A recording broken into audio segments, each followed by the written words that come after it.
right. Well, Sarah, thanks for joining us. How are you today? I'm doing really well. The sun is out and shining, which is it's a treat because we've had 3 days of gloomy, rainy weather. So today is everything is looking good today. Terrific. And so we like to always start off. You might share with the audience where you are in comparison to me. I'm in Texas, and where are you? I am in Montana. Which is such a beautiful state. I'm so jealous. So, we always like to start off by asking our guests about their journey into early care and education. And I know yours is unique and special. So, tell us a little bit about, that journey and how you got started. Sure. I like to tell people that I genuinely started in early care when my little brother, who's 2.5 years younger than me, came into the world. I just took him under my wing, and I was, I think, his first teacher. I would play school with him, I would take care of him, and I really have always had a love for children. And this blossomed as I got a little bit older. Back in the day, I'm kind of dating myself, but when you turned 12 years old, you could do the babysitting course through the YWCA. And so that Oh, was my first formal um, type of education in early childhood. And I quickly became known as the neighborhood babysitter. And I just loved it. I loved being with the kids. I loved what they brought to, every day was fun, and no matter what we were doing, it was fun. Fast forward to when I was in high school, I started nannying for a few families and my mom mentioned, did you know there's a childcare center in our community? And I did not know this. I didn't really even know what childcare centers were. But she encouraged me to go and apply. And that was really my kind of entry level into the early childhood field. From there, I quickly moved up the kind of from I started as an assistant teacher after school to a lead teacher to an assistant director. And by the time I was 20 years old, I had purchased my own childcare program and was ready to take the world by storm. I like to tell people I was definitely young and dumb and willing to work 12 hours a day, 7 days a week, more if needed.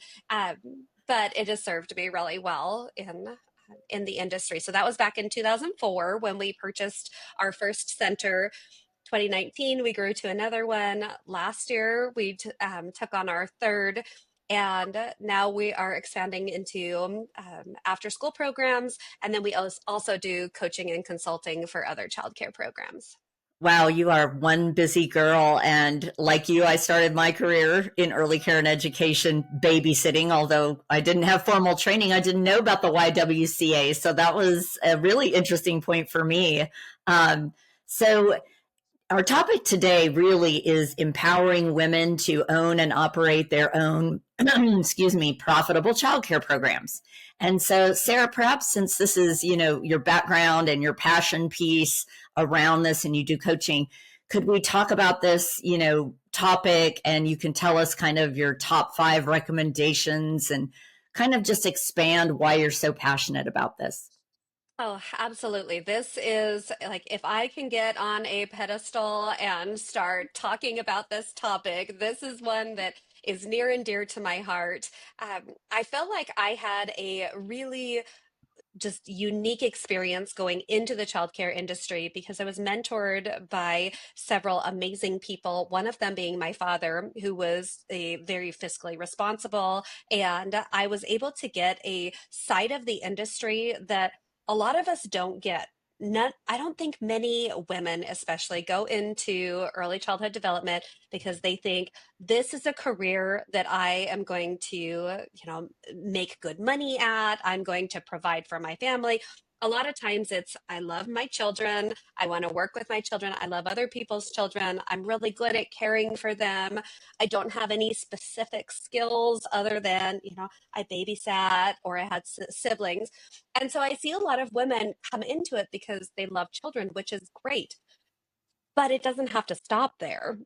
And I think that we have to change this narrative that just because we work in early childhood develop or in early childhood or excuse me, just because we work in childcare doesn't mean that we can't also have profitable businesses and make good income. And if we want to be treated like professionals, we should be paid like professionals, and we should be able to take that we should be able to experience that just like other career fields.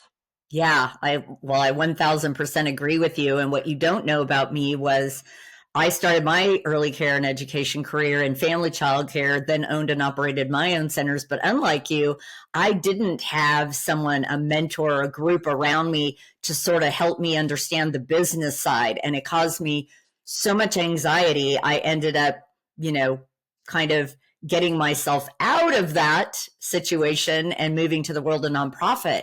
So I want to dig in right there. So just the fact that you had a father who, was he a businessman? Was he able to help you with sort of financial forecasting, or was it more just, good, sound financial advice?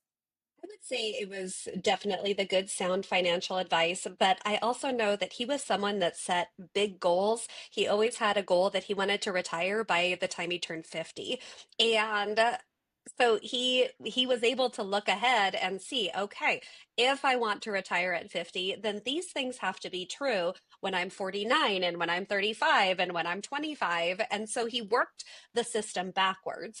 And I think that was one of the greatest skills that we're so reactive in childcare. Something happens, a toy breaks, and we think, okay, let's just go purchase it, or let's, someone asks for a raise. Okay, well, we'll just give them a raise. We're not proactive in looking ahead and saying, this is the percentage of profit that I want to make. This is what I want to pay my staff. This is the income, this is what I want my center to look like. What things need to be true in order to get there? And so I think that between that was a huge benefit. And then also, I was raised that it's not a bad thing to make a good income. And it doesn't matter if it's in childcare or if it's in engineering. This is a good thing to strive for your family. And I think there's this cultural shift that we're seeing where people are now recognizing it's okay for childcare programs to be paid their worth, to be paid at these higher levels when, I think before, especially I'm in rural Montana, I've heard the same thing across the country where providers, I'm just daycare. I feel bad charging parents for days their child doesn't come. I feel bad for not giving vacation.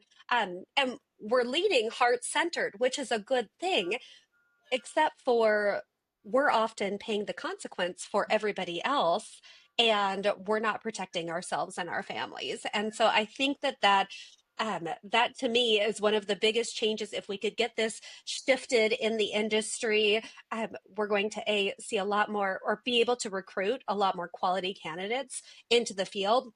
And we're going to see a lot less burnout, like you were talking about, Cindy, where you just exit and one day you wake up and you say, it's not worth it. Yeah. And your business has been running you. You haven't been running your business. Yeah, and you said something really important. Gosh, Sarah, I wish I would have known you, 30 years ago. Of course, you would have just been a sparkle in your mom's eye. But had I had that network, they might have been able to help me, because I think I suffered from exactly what you're talking about. I'm a nurturing person. I'm very giving, and I will give and give and give and give and give until my bucket's empty, which I think is very common in this industry. And most of the women have started as educators, nurturers, care providers, and not really been able to sort of separate their own emotions from, this is the business. It's not me that isn't having empathy for parents or feeling bad about not being able to give the raise. It's that the business has to first and foremost be sustainable. And so I think you're onto something there. I think we need to help women see that they can do both, right? They can have both, and that's okay. And it's absolutely worthwhile. So boy, I just I want you to dig on that one topic the whole time here almost, but we can't do that. So I know that you have like some wisdom to share with us, like your top 5 things that you would give someone as a gift if they're in that position right now, I'm a nurturing person, I'm running maybe one location, maybe I'm suffering from that emotion of not feeling like I can increase my tuition rates, or how do I go about this? Tell us what you would say to them. Well, my first recommendation would be don't try to do it alone. This owning a center, being a director of a childcare program, whether it's, I mean, whether you have a family, whether you have a large facility, don't do it alone. It is an incredibly lonely job, and you get advice from all kinds of people that are not in the arena with you. And you need to be able to have colleagues that have experienced, oh, yeah, I have a policy on that. Or, oh, yes, I had a parent do that once. Or even just to be able to validate, I'm really sorry that you are going through this challenging time right now. So I always say find a community, find a coaching program, or join. I mean, there's a ton of Facebook groups out there. We have one with our coaching group called Childcare Owners and Directors on Facebook. Be part of that so that you are reaching out. And when I really started seeing my journey change, yes, my dad was he was an amazing mentor, but I started participating in coaching programs where all of a sudden I could see there are some best practices that as a business, as an owner, I can be implementing to really shift my perspective, because I can't stay stuck in that caregiver educator perspective. I've got to be able to elevate myself to see both sides. So definitely finding a community, whether it's with Childminder, whether it's with, there's a ton of options out there. I would highly recommend that would be your first step. Good. And if you were to give just like maybe a little bit of advice about how to compare those different coaching programs to make sure you're finding one that's really going to meet your needs, because I think every person also has that problem, right? They look at all the coaching programs and they go, I'm overwhelmed. I don't know which one is really going to give me the right advice. And I don't know that it's right advice. It just might be a fit for one over another, pertaining maybe to the season of the business. What would you Absolutely. say, how to vet those things? I would say first and foremost, you need to look at your budget. There Mhm. are coaching programs that are um, very, very affordable. There are some that are incredibly expensive. And like you said, there's going to be different time in your journey that you may start out at one end of the spectrum and may move to the other, whether it's more expensive or less expensive. I think it's important to look at that, but also remembering that this is an investment in yourself, and we're really good at investing in other people. We're not always great at investing in ourselves. I think asking some questions about the program when it comes to values is incredibly important. Making sure that the overarching values are in alignment with where you stand, and what you believe. And then also looking, is this, so I think there's two main buckets of coaching programs that I've seen. One is going to teach you very tactical skills, and they're going to give you like specific, here's things you can put into your tool belt, here's policies, procedures, here are the things that you can be implementing. And then the other side of that would be more of the mindset shift, where they're helping you move to mindset. So if you're at the very beginning, you might want to start with those basic, I need to build my tool belt. By the time you get your tool belt built, you probably are going to need somebody that is helping you now teach other people how to use your tool belt, if that makes sense. Yeah, I think it totally does. And then one of the things you shared before was building a strong team of amazing people who love doing the tasks you loathe. I loved Yes. that. I loved Yes. that. So, Yes. what did you do? Did you sit down and like write out everything that you don't like doing at your business to try Oh, and come up with well, this? Cindy, I was so prideful. I was convinced that I could do it all and that I was the best at everything and nobody could do it as good as me. And then I ended up being the bottleneck in my own company. I was holding us up because I wanted to have my hands on everything. And I really believe that the universe put people directly in my path that were like, you know, I thought I'd go out on a limb and, try this, or I could help you with this. And the hardest part of this whole process was me getting past my own ego. And I maybe little bit of a control freak. I like to know that things are going smooth. I like to, and when your name's on the line, it's really important that everything is going well. But what I found was that there are people that do things way better than I do, and it's almost always the tasks that I absolutely hate.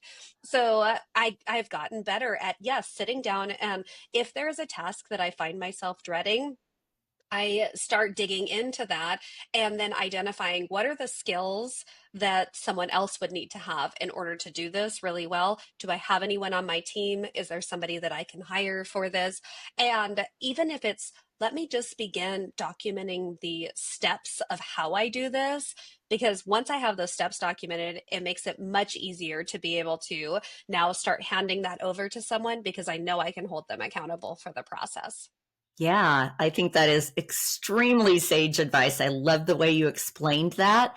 Do you think in childcare too that there are a lot of owners, directors that wear themselves out because, like we were just saying, they have a hard time delegating, right? Even just, it's funny, but I asked this question of another person. I said, give me your steps for delegation. And they were kind of caught off guard, and they're like, gosh, I haven't really thought about my steps for delegating. I just do it. And I'm like, okay, but if you're not that great at it, that's an area you might need some coaching in. So if you were going to give advice, you already started it. Write down the steps of how you would take on that task. Anything else that you'd add? I would say start or create the steps, and then from that I ask somebody on my team to follow the steps, and then I start identifying where are the gaps, because there are so many times that I can write down, I have 5 steps to my process. Actually, I have 50 steps to my process. I forget that all of these other pieces are just automatic. So I like to pretend that if somebody was to come in, knew nothing about this task that I'm asking them, have I given them all of the information in order to be able to do it? The next thing I like to do is record a short video, whether it's using Loom or Zoom or one of those great tools, to be able to have a reference point for anybody that's looking back so that they don't necessarily have to keep coming back to me to get those questions answered. Now they have a point of reference to be able to go back to. And then the other part of this is really making sure that you do have the accountability piece. So you can't just turn over a task to somebody and say, okay, I've trained you how to do it. I never have to worry about this again. You still need to have those touch points. Make sure they're doing it through with the systems that you've approved. They may come up with systems that are better, and that's great, but you have to make sure that you have that communication and that you're updating your documentation. Yeah, I think that is such a good point too. And isn't it a fun day when you hand off something to someone and they come back to you and they've improved upon the process 110%? There's no better joy, I think, in life than when you do that and that happens. Well, and I think that the you get better at it, like the other conversation that you had. You start to where you're automatically delegating. The biggest mistake that I see leaders in this industry make is that they say, "Okay, here's the steps. Go do it," and there's never that follow up. They assume that the transfer of responsibility is a one and done, and that's not always the case. Like everything else, we need feedback, we need mentoring, we need a little bit of, and that's the tricky part, right? When we start delegating, our role is no longer the doers. It is the coach, it is the consultant of our team. And our job is to help make them the best that they can be at their jobs. Yeah, yeah. Ooh, well said. Well said. Okay, so moving on from there, I think one of the other bullet points that I had written down, clear restrictions around work and family life. Oh boy, like work-life balance and making sure that you still have something left of yourself to give to your family and your friends and your home life. Tell us a little bit about how you kind of allocate your time. I think that this was another lesson that I learned the hard way. I would throw myself 100% all into my business and my family would suffer. And then the pendulum, or as I like to call it, the wrecking ball, would swing the other way. And I would, then I would completely neglect my family. And I was hearing this work-life balance conversation over and over, and I could not figure it out to save my life. And what I figured out was that the work life balance I did didn't work for me, but work life harmony really did. I like And I needed to be able to have systems in place for there's going to be seasons when I know I'm going to be more involved in my business. There's going to be seasons when I know I need to be more involved in my family. And so, how do I take and what are the systems that I need to have in place to know that when my kiddo's sick and I need to stay home with them, that's okay. When we're in heavy re-enrollment transition season and I need to be digging into that, that's okay. And I don't have to feel this guilt that I think so many providers feel when they go to work and they're proud of the work, but they're feeling guilty that they're not with their family, and then they go home and it's the opposite. And so I really try to sit with, am I in harmony? Am I leaning into my values? And are my priorities straight? Because in different seasons, there's going to be, our priorities are going to change, and that's okay. Oh, Sarah, I think that will probably be the soundbite that helps every woman, regardless of their role or where they are. Because I love that idea of harmony. In fact, Rachel Sapala on one of her recent podcasts said to me, don't strive for work-life balance because it doesn't exist. Mm-mm. But she had a different way of doing it. But I like that term harmony. I think if things are in harmony, then everything is okay. It's okay for it to swing kind of both directions, a little more focus on yourself and family. Then, like you said, high traffic times, you're back in your business, really focused on that. And there's a season to everything. So I just love that. I just really, really love that. We should probably write some sort of blog to remind people it's okay if during the day you have to Absolutely. stop for a minute and go take a walk or take care of a child or your husband. Mhm. And it's okay again if you have to work late one evening. Your family is not going to drift away in one evening. It's okay.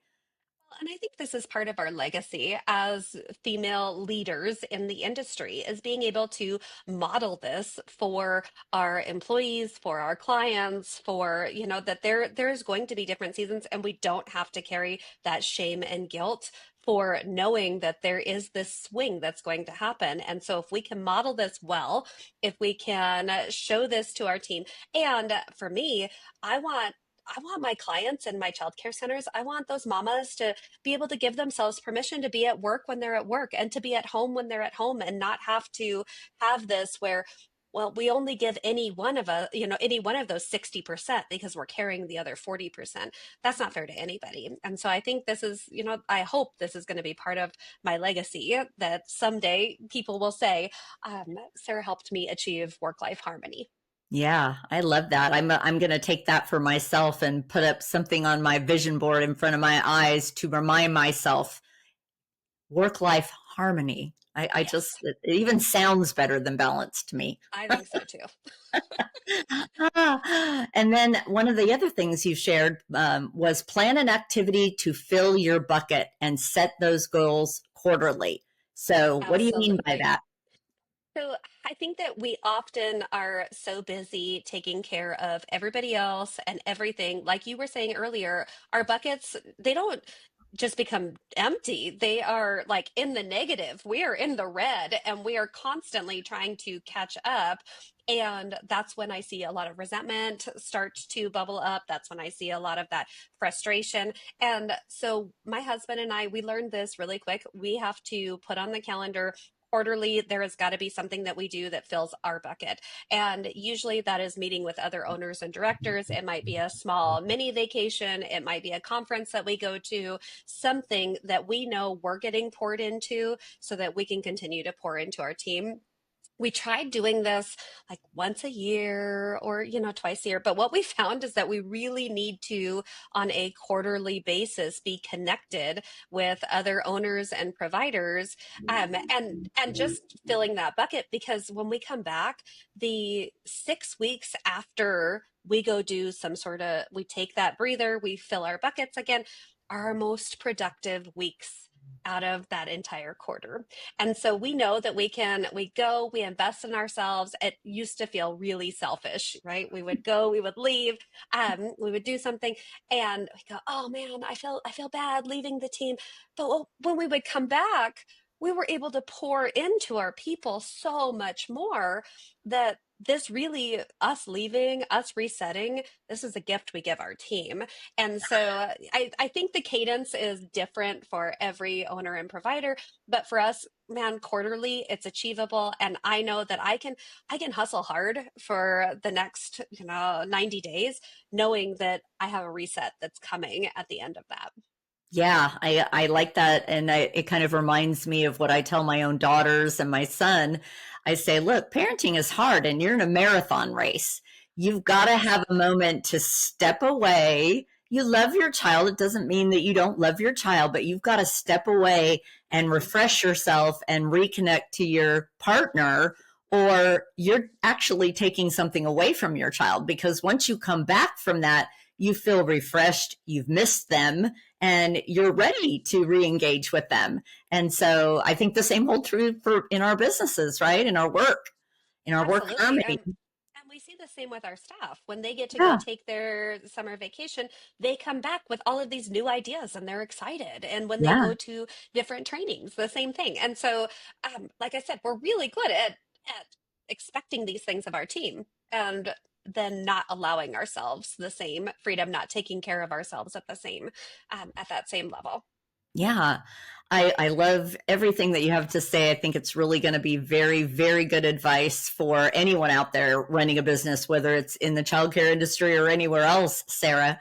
I want to ask you a little bit about holding your team accountable, because that does seem to be an area where when I'm talking with particularly owners that have, one center, two, three, four, it seems like, once they've grown into 10, 15, and 20 and beyond, maybe they get that dialed in a little bit better, but it's hard to hold people accountable, and especially people that are new, staff that are coming into the industry. So can you talk about some tactics that you use that you've found to be successful? Absolutely. And I think it's an evolving journey that every single one of us are going through because we're trying to figure out the workforce has changed. The Mm-hmm. expectations that we have for the workforce has changed. And so, one of the strategies that we have been implementing in our programs is to make sure that we have been incredibly clear and that we have from day one given clear expectations and that we have trained appropriately on the tasks, the responsibilities, child development. We're pretending, we're kind of going back to that philosophy that I had. Somebody walks in and knows absolutely nothing about children, about early childhood development, about how to run a vacuum. I mean, let's Mm-hmm. let's Yeah. be honest, right? Yeah. And so we are breaking it down to the bare basics. What I found with my team is that when we have things very clear, we have the steps laid out, the policies and procedures, and we've properly trained people on that, then it makes it a lot easier for us to go in and hold them accountable. Because I hear this over and over from owners and directors. They say, oh, I probably didn't onboard them well enough, or I don't know if I showed them how to do this. It's Mm-hmm. not their fault they're not doing it. It's my fault because I didn't show them. And so I Mm-hmm. think we have to remember that that initial investment that we put into our team with the appropriate training, then we can say, I've done everything that was like all my responsibilities are done. I've done everything I can to make sure that you were prepared to know this. So now I can walk in holding you accountable, not feeling like I have any responsibility in that. Yeah, yeah, I think that's good advice, and I think it's sometimes we're just too critical with ourselves too, because we have to remember these are adults coming in as employees, and sometimes it's just that maybe the role wasn't a good fit, and this person is just giving you excuses and you're not wanting to take that next step. And oftentimes that requires some self confidence to just say, no, I've given the instruction. The instruction was clear. You know what the expectation was. And what I'm hearing is excuses. Has that happened in your journey at all? And could you tell us a little bit about how you confidently approached that? Absolutely. And I think what I was reflecting on as you were kind of asking this question is I had to get really comfortable being uncomfortable and recognizing that often I was avoiding difficult conversations because it made me uncomfortable. It Mm-hmm. really had nothing to do with the other person. Mm-hmm. And I don't believe anybody comes in to especially applies for a job in early education and thinks I want to be awful at this. I just want to skate by, right? I don't think anybody does that. um, but we kind of get that assumption, and if we don't give them the feedback to where they know, are they doing a good job, are they not, is there opportunities? People want to grow, they want to improve, and when they know you're going to give them the positive and you're going to be honest with them and tell them when when you're struggling, it really does build the trust and the culture that your organization needs in order to thrive. And so for me, it was definitely about me getting past myself and being Mm-hmm. able to say, ooh, I'm avoiding this conversation because I don't want to be uncomfortable, not necessarily because I'm worried even about what they will think. It's Mm-hmm. more about me. So I think asking yourself that question, why am I avoiding this conversation? I always hear providers say, I don't want them to quit. Mm-hmm. Do you want to guarantee staff will quit?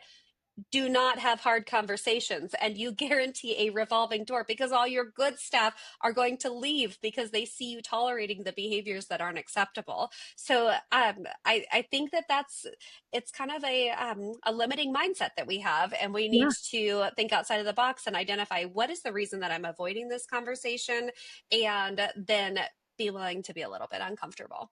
Yeah, I think you are 100% spot on with that. And I think every leader at some point, if they're honest with themselves, has done it. So every single leader has empathy when someone brings up a situation and wants you to kind of, hey, help me see if I'm the roadblock here, if I'm just, procrastinating in this. Should I be taking a stronger action here? And I think we all have empathy for that because we've all experienced it at some point or another. And I think with the staffing crisis that's been experienced now, I don't know how difficult it's been in Montana, but I know in some regions finding staff just to get butts and seats to be able to be open and have enough adult to child coverage to even maintain your center has been difficult.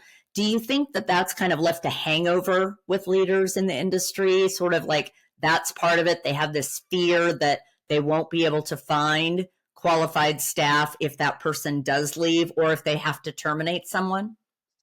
Yes, I definitely think that that's impacting the mindset. I also think that we get people hired and then we just stop hiring.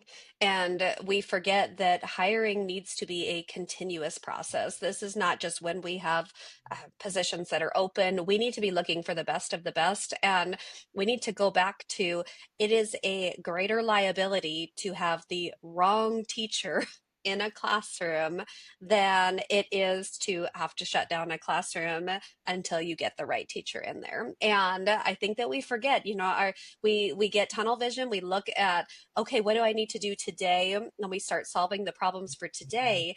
We're not solving the long-term problems. We're not looking ahead. And so I think that as you continue to hire, whether that's having someone on your team, this is how I did it. I took one of my directors and said, you are in charge of interviews. So you're contacting, you're getting everybody in the door for all of our locations. Essentially, she's screening them. And if she says they're amazing and I don't have a spot, that to me, I'm going, okay, we're gonna figure this out, because there's always opportunities to be able to either coach people up or coach them out. And so I can hold people accountable a lot better when I know that there's somebody else on kind of on the back burner. My friend Amanda Sinkler, she has several childcare programs, and she'd be a great guest on your podcast. But she has a philosophy called a staff wait list. So she Mm, actually is building in her company a wait list of people who want to come work for her. love Can you it. imagine like Yeah. how well we could hold our team accountable? And also the mindset shift of there's people waiting for my job. Yeah. There's Yeah. people sitting there saying, when you have a position available, I want it. And so I Mhm. think we've got to, it's that mindset shift. We have to shake things up and go, what would need to be true in order for me to hold my team accountable? If I knew I could replace them tomorrow, I'm probably much more likely to have those hard conversations. And so now, what do I need to make to change? And what do I need to do to make that happen? Oh, Sarah, I love that. I think that is amazing. I think every childcare business owner should have a bench of highly qualified people, beating down the door to get in and work Yes. with them because they do such a great job mentoring their staff. So I love that. A staff wait list. What a great concept. But I also love that you called out that having the wrong teacher in a classroom is such a greater liability to your program and your business than having to do without that teacher for a period of time while you find the right one, because I think that's often overlooked. We also like to ask our guests, what do they see as the greatest challenge facing the industry over the next few years? I think the greatest challenge that I see us facing right now is we are essentially redefining what the industry looks like. We have went from glorified babysitters to daycare to now professionals. And I think that as we as a culture start valuing childcare more, as we start understanding the importance of the first 5 years, really there is going to be some challenges, whether it's with legislature, with licensing, with accreditation, in us being able to truly kind of make sure that that pendulum doesn't swing so far that we now have to have everyone needs to have a master's degree, and recognizing that sometimes the best, like some of my best people are those grandmas that come in and just Mhm. want to love on the babies, right?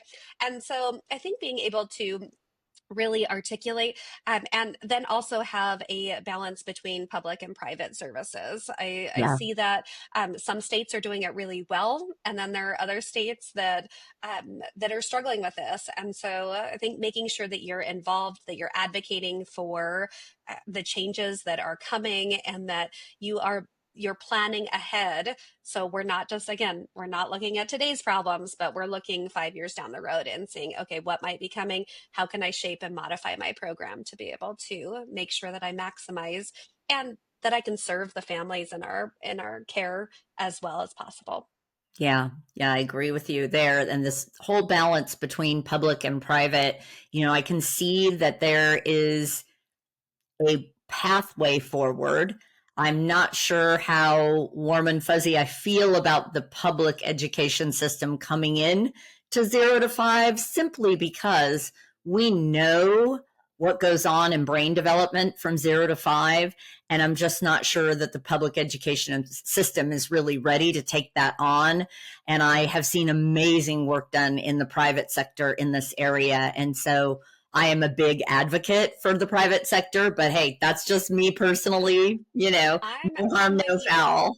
Yes, and I think we can't argue the fact that it's coming and that it's, but I think advocating for those public private partnerships Yeah, and being able to make sure that there's a good fit for everyone. The other thing that I just want to throw out there that I think is another challenge for our industry is that we are in an incredibly litigious culture right now where yeah, I think providers are terrified to, every time they turn around, if a staff member does something incorrectly, if they don't follow a policy or procedure, or genuine accidents happen that now they are facing lawsuits. And so I do think that I feel more nervous now than I've ever felt about just going in and running the program to the best of my ability, knowing that that still may not be good enough, or there still could be a can of worms that's opened up. And so I think for providers, making sure we have those systems, policies, procedures in place, and getting really good feedback from other industries and others in the field to make sure that we're protecting our businesses. Yeah, I couldn't agree with you more. And I don't think it's harmful to have a bench of people, experts in different areas, right? Like an HR expert that you could consult with, an attorney that could look over some of your contracts, your policies, make sure they all are tight. And so, honestly, I wanted to ask this before, but maybe you could tell our audience which conferences you've attended over the years that maybe have helped you with establishing really good, policies, procedures, kind of having connections or a network that you could refer to. I would say, I mean, typically my favorite conference is the Shift conference that's put on by Hinge. The advisors Right. there, they're Yep. amazing.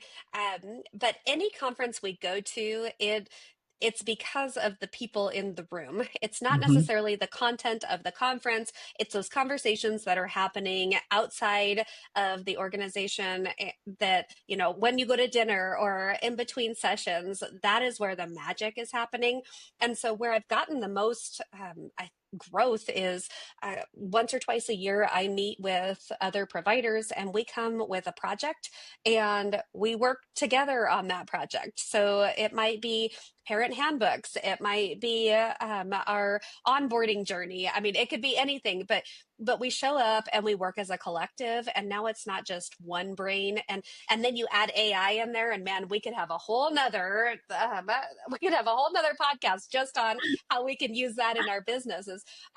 But you do that, and then all of a sudden, you are painting a much broader picture, and you're being able to cast a wider net. And that the conferences are amazing, but really getting in those rooms with other providers and working collectively, that's where the magic happens. Yeah, I agree with you. And I think if you don't have a place to start with your own local state associations, and do a little search on, early care and education national associations and go to one or two of those. But I think it's important to always support your local association because they're likely working on your behalf on advocacy efforts. And so that's a great place to start finding that brain Mhm. trust of people Yes. like you're talking about. And I agree with you. I think every business owner needs a brain trust of people, colleagues that are doing the Yes. same work that they can have, that whole brainstorming session with, if you will. All right. Well, we'd like to wind up our time in the podcast by asking you if you have a personal mantra, motto, or motivational quote that helps you keep going, that might help others keep going. The one that has been sticking with me, one of my directors has this wrote on her computer screen, and it doesn't get easier, you get better. Ooh, I like that. Ooh, Yes. really good one. Really good And one. so I have to remember that, because when I'm in the midst of the hard, and that's your first response. I just want this to get easier. Really, I need to it's about me getting better, and Yeah. this hard time will allow that. So that's, yes, Yeah. doesn't get easier. You get better. Yeah, I think that's true. I think that's totally true. All right. Well, thank you, Sarah, for joining us today. And I can't wait for the next time to run into you and get to spend some time chatting. And let's talk afterwards about your friend. If we can get her on the podcast too, we'd love to have her. Absolutely. Thanks for having me, Cindy. Thank you, Sarah.